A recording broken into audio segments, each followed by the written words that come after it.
Welcome to Donmar TV News Channel. Kailangan maging ambitious kasi ang laki ng problema natin ngayon. Sa isang press conference, inilatag ni Vice President Leni Robredo ang kanyang plano sa pagtugon sa pandemya na bunga umano ng pakikipagpulong sa mga eksperto, kabilang na riyan ang pagtigil sa korupsyon sa pamamagitan ng pagtatalaga ng anyay mahusay na kalihim ng Department of Health. Ganoon din ang pagpapatatag sa healthcare system, bakuna, ayuda, targeted lockdown, pagtatag ng unemployment insurance system sa mga nawalan ng trabaho, cash for work program, pagpapaigting sa agrikultura at pagbabalik eskwela sa low-risk areas. Ayon kay Robredo, aabot sa 500 bilyong piso ang maaaring mahugot mula sa iba't ibang ahensya ng gobyerno para magamit na sa COVID-19 response. May tinitingnan kami ngayon na mga pwedeng mahugot from DPWH, from DOH, from the Office of the President, from all the other agencies. Yun nga, nakakwenta na namin 500 billion. Nagawa na namin yan dito sa opisina. Na meron kaming kakarampot na pera, pero siniguro namin na i-shift muna siya sa COVID response. Possible siya eh. Nagpahayag din ng suporta kay Robredo ang mga dating kalihim ng DOH na sina Dr. Manuel Dairit at Dr. Esperanza Cabral. Ang ilan pang kumakandidato sa pagkapangulo, una na ring nagpahayag ng ilan sa kanilang mga gagawin sa pagtugon sa pandemya sakaling pala ring maupo sa pwesto. Si Senator Panfilo Lacson naniniwalang isa ang pagbabakuna sa mga solusyon para sa pagbangon ng ekonomiya. Ganoon din ang kapwa-senador na si Ronald De La Rosa. Simple solution dyan is bakunahan natin lahat ng Pilipino. Mag-produce tayo ng mga enough vaccine supplies para mabakunahan ang lahat. Yun lang naman nakikita ko. Wala na maraming paik-ik dahil lahat naman ng mga solution ginagawa na ng ating IATF kung anong dapat gawin. Una namang tututukan ni Calyodi de Guzman sakaling manalo ang mga karapatan ng mga manggagawa. I-register ko na kaagad na dapat ay labor first policy. Dapat ang paglingkuran, ang suportahan, ang kalingain ay itong ating mga manggagawa. Si Manila Mayor Isko Moreno Dumagoso, prioridad din na makapagbukas na ang ekonomiya ng bansa. We've learned to live with COVID-19. And we have to live with COVID-19 and go back to work safely. And through the campaign, in our own little way sa Maynila, yung vaccination is the solution. Habang si dating Senador Bongbong Marcos, nais ding mabigyan ng mas malaking budget ang medical research para sa paglaban sa pandemya. Kasama rin sa kanyang Tawid COVID Beyond COVID program ang layong makipagsabayan ang Pilipinas sa ibang bansa sa pagbangon ng ekonomiya. Ang talagang natamaan ay yung maliliit na negosyo. Siguro sa aking palagay, kung may ayuda tayo para sa tao, dapat meron din tayong parang ayuda para sa mga maliliit na negosyo. Ano ba, attorney? Bobo ba sila? Bobo? Oo. Yang si Antonio Carpio, Yes. nagbububuhan o kaya nagkukunwaring tanga. Kasi Ayan. Ay, naku. a member of Sige. the Supreme Court, former justice or frustrated Chief Justice, dapat alam niya na ang kaso na dinidecide ng lower courts ay hindi yan final until mabigyan ng final decision ng Supreme Court. He keeps on repeating yung convicted. Pagdating dun sa Supreme Court at saka sa Court of Appeals muna at saka sa Supreme Court, inalis nga yung conviction at fines lamang ang ipinataw ng Supreme Court. Di ibig sabihin walang conviction. Kasi yung original, yung decision doon sa baba is merong imprisonment na decision. Pagdating doon sa Court of Appeals, ang sabi ng Court of Appeals, wala yung imprisonment kasi hindi naman yan sinadya na wag mag-file ng income tax return. Ganon din doon pagdating sa Supreme Court, inalis din yung naging final din yung decision ng Supreme Court na walang crime committed involving moral turpitude. So ibig sabihin itong si Carpio, nakafocus yung kanyang mga salita at ang kanyang mga article doon sa regional trial court na decision. Samantalang as one of the members of the Supreme Court, alam na alam niya na pag in-overturn ang decision sa lower court, it is as if nothing exists. So hindi mo dapat i-point out yung conviction na yun dahil wala na nga eh. Wala na yung conviction na yun. Inalis nga yun eh. So therefore, there should be no issue about conviction. Ang layo naman ng conviction doon sa fine. At saka di ba attorney, lahat ng mga desisyon ng lower court, lahat naman yan ina-appeal sa Court of Appeals. Pag hindi pa sa CA, pupunta pa ng Supreme Court. Then ang Supreme Court ang final arbiter. Siya yung kung ano ang desisyon niya sa pinakahuli, kung final na, yun ang final. Yun talaga ang kikilalanin, di ba attorney? Oo. In fact, kaibigang Mike, doon mismo sa desisyon ng Supreme Court, yung People versus Ferdinand Marcos Jr., nakalagay doon na hindi siya pwede i-disqualify kasi wala namang crime involving moral turpitude and wala namang imprisonment. Yun. Ang binalangkas lang doon sa decision ay yung fine lang. Which is, it's not even a crime. No? Ikaw ba, pagka ikaw ay na-fine sa pagtawid sa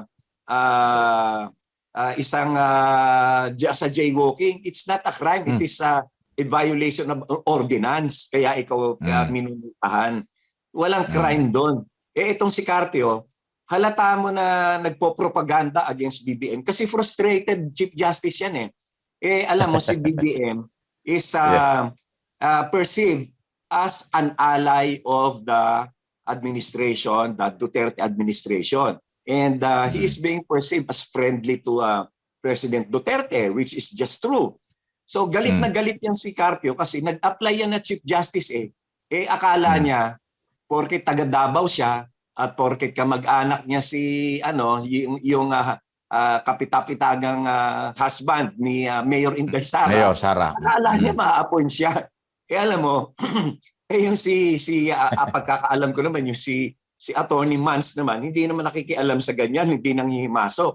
So, napahiya itong si Carpio. Napahiya yan ng katakot-takot. At saka siyempre, alam mo yan si Carpio, noong yan ay nasa Supreme Court pa, nagplano sila, yung the firm, plinano nila na gawing presidente itong si Carpio. Naon siya kasi nag-iba ang ihip ng hangin. Magmula nung siya ay hindi inappoint ni President Gloria Macapagal Arroyo as Chief Justice at magmula nung natanggal si Attorney Lourdes Sereno, nag-iba-iba na ang takbo ng kanyang karir, no? Akala niya ma-appoint siya na Chief Justice kasi isipin mo naman, 3 times siyang naging OIC tapos hindi siya appoint. Napahiya yan. Kaya ganyan na lang ang galit niya kay Duterte at lahat ng kasinungalingan about the South China Sea nililecture niya. Alam mo sa aming mga matino na abogado, pinagtatawanan namin yan si Carpio. South China Sea, pinipilit niya na meron daw arbitral award. Walang arbitration na nangyari doon sapagkat China refused to submit to the arbitration. So walang arbitration na nangyari. Meaning, yung decision, binili ng binayaran yung mga arbitrators doon para mag-issue ng decision in favor of the Philippines, which is not executory. Kasi paano mo i-execute? Ayaw nga ng China kilalanin yung arbitration. In the first place, hindi sila nag-submit. Kaya itong sinasabi ni Carpio na arbitral award ruling na yan, yan ay malaking kasinungalingan. Wala nang credibility yan si Carpio. Dahil dyan sa kanyang sinasabi sa China Sea. At saka ikaw ba naman, member ka ng Supreme Court, igigiit mo yung decision ng lower court, binaliktad nyo na nga. In fact, kasama pa siya doon sa nagbaliktad ng kaso na yon. So talaga nakakatawa. Walang credibility yang si Antonio Carpio. Frustrated Chief Justice, frustrated presidential candidate. Ayan. Okay. Ganito Atty. Balikan ko lang yung kaso sa COMELEC. So ang tingin mo, dapat i-dismiss ng COMELEC yung petisyon. I-dismiss yan sigurado. Alam mo ba, walang kahirap-hirap na i-dismiss yan. all Bongbong Marcos has to do, or his lawyers, will just submit a copy, a certified true copy of the decision of People versus Ferdinand Marcos Jr. Wala nang istorya yan. Kasi final yung decision ng Supreme Court Hindi naman yung regional trial court na sinusunod doon kundi yung Supreme Court decision. Supreme Court, correct. Kaya alam mo, mauunawaan natin kung bakit na nagkaroon ng ganong kaso si Bongbong Marcos kasi wala naman siya dito ng time na yon. And besides, hawak ng mga Aquino ang mga judges noon. Sila nag-a-appoint. Pagdating ni FDR, 1995 sila yata yan. Persecuted sila noon Kaya nakita mo nga, lahat ng mga kaso nila dismissed. Okay. So, tsaka parang ang tagal na 1995 pa yata ito. Ito bang isyong ito ay lumabas noong 2016, Vice Presidential Candidate? Di ba tumakbo si Bongbong Marcos noon? Hindi nga sapagkat nung panahon na yun, hindi pangarag si Antonio Carpio. Nung nangarag at kunwaring tanga at bobo, hindi ko sinasabing tanga at bobo, sinasabi ko nagkukunwari. Grabe diba? So, hindi nyo ako pwedeng balikan dyan. Sinasabi ko, itong si Antonio Carpio is pretending to be dumb and idiot. No?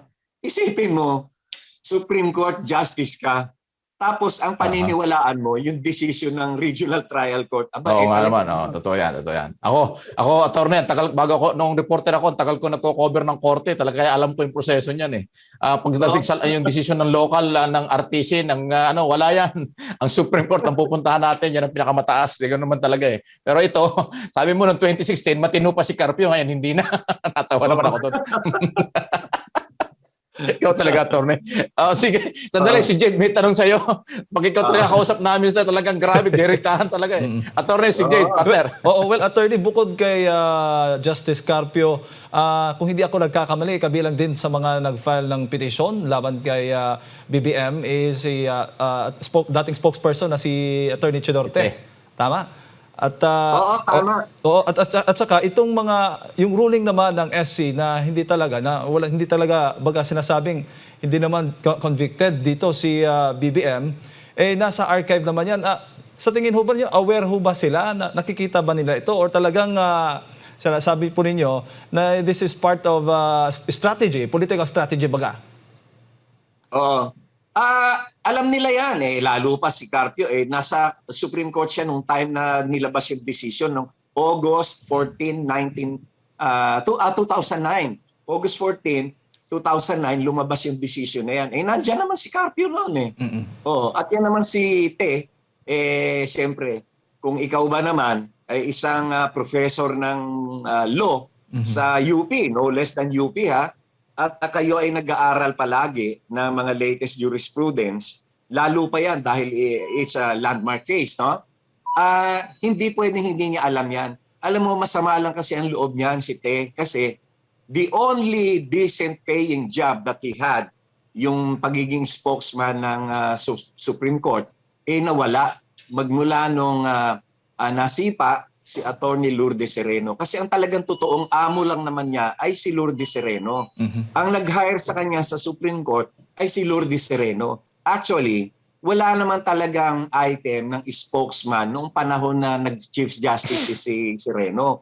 Nagtalaga lang siya. Kasi ang official pronouncements dapat ng Supreme Court ay yung Supreme Court Clerk of Court. At kung anything about the operations of the court, ang court administrator ang merong administrator. May kapangyarihan na magsalita. Yung court administrator at saka yung clerk of court. Saan ka ba naman nakakita ng Supreme Court merong spokesman? Wala namang ganon. Dahil unang-una, hindi naman political position yung mga yan. And wala naman talaga Kauna-unahan nagkaroon ng spokesman ang Supreme Court noong panahon ni Lourdes Sereno. At yan nga, si Chidorte ang na-hire niya. Nung nawala naman si Lourdes Sereno, nawala na rin naman ang role ng Supreme Court spokesman. Dahil from the time on, itong si Brian Husaka ay bihirang-bihira na magsalita. Sapagkat hindi mo naman kailangan talaga mag-spokesman para sa Supreme Court. Well, attorney, ibig sabihin nito ay wala silang basis doon sa kanilang akusasyon nga against BBM. Nada. Zero. Zero. Walang kakwenta-kwentang kaso yan. Talagang pang propaganda lang nila yan. Ang nangyayari naman ngayon, lalo lang lumalakas ang simpatiya ng mga tao, ng publiko kay Bongbong Marcos sapagkat nakikita nila na itong mga dilawan ito, kagaya nitong frustrated Chief Justice, frustrated presidential candidate na si Antonio Carpio, puro kasinungalingan lang naman ang sinasabi. At nakita mo naman, si Bongbong Marcos, ang kanyang advokasya ay kung paano maibangon ang ekonomiya ng Pilipinas at hindi niya itsipwera yung mga kalaban. Ang sinasabi nga niya, sama-sama tayong babangon muli. Sapagkat ang ating bansa, kahit naman sabihin mo pa na dilawan ka, pulahan ka, or ikaw ay blue or whatever political color that you may have, talaga namang hindi natin maitatatwa na pagbabangon ng ekonomiya, sa paghanda sa ating kinabukasan, dapat naman talaga sama-sama tayo. Kaya kung ako sa kanila, sa halip na sila ay manira ng manira, dapat ay ilatag nila ang kanilang mga programa na magugustuhan ng mga tao. Ako, insofar as BBM is concerned, si BBM ay naghahatag ng kanyang mga plataforma, kaya ako ay sumusunod din kay BBM, ako rin ay naghahatag ng plataforma. Hindi nga lang maiwasan paminsan-minsan na ako ay sumagot diyan sa mga kabubuhan na ng kagaya ni Antonio Carpio na nagkukunwaring tanga. Hindi mo ako pwede i-demanda kasi sabi ko, you are just pretending to be dumb. Unless aminin mo. Lusot ka dyan, attorney. Wala na sa pwesto yan. Kung yung nasa pwesto na Chief Justice, binabangga ko what more of Carpio who is an ordinary citizen now. Pareho na lang kami. In fact, Correct. mas may credibility pa ako dyan dahil ako, wala akong sinasabing kasinungalingan. Kasi wala akong tinatayaan na biases o kasinungalingan. Hindi kagaya niya, from the time na siya ay hindi na-appoint na Chief Justice, puro kasinungalingan na sinasabi. Nako mga kababayan, huwag kayong maniwala dyan kay Antonio Carpio. Yan ay sinungaling at walang credibility.